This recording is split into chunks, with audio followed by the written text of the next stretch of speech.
জানো মায়াবতী, সম্পর্ক শেষ হলেও কথা বাকি রয়ে যায়।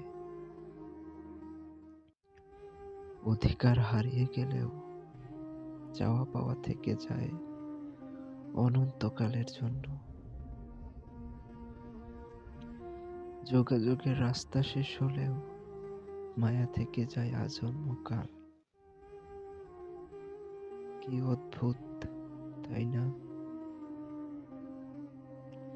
হারিয়ে ফেলা মানুষের প্রতি আমাদের হৃদয়ে গভীর থেকে একটা টান আসে।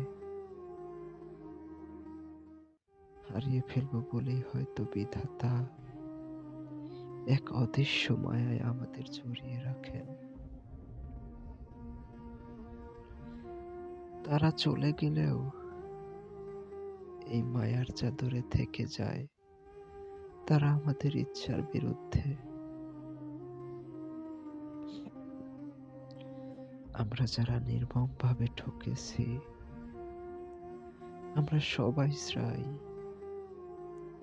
স্মৃতির ধুলো ময়লা ঝেড়ে নতুন করে বাঁচতে।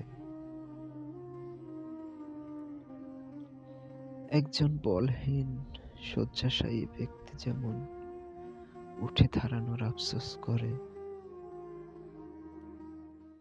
একজন অন্ধ ব্যক্তির যেমন আলোর স্পর্শ নেওয়ার আফসোস, তেমনি একজন হারিয়ে ফেলা মানুষের মায়া কাটানোর আফসোস আমাদের থেকে যায় জন্ম জন্মান্তর। কি আজব, তাই না? এই মায়া মৃত্যুর আগ মুহূর্ত পর্যন্ত কখনোই কাটে না।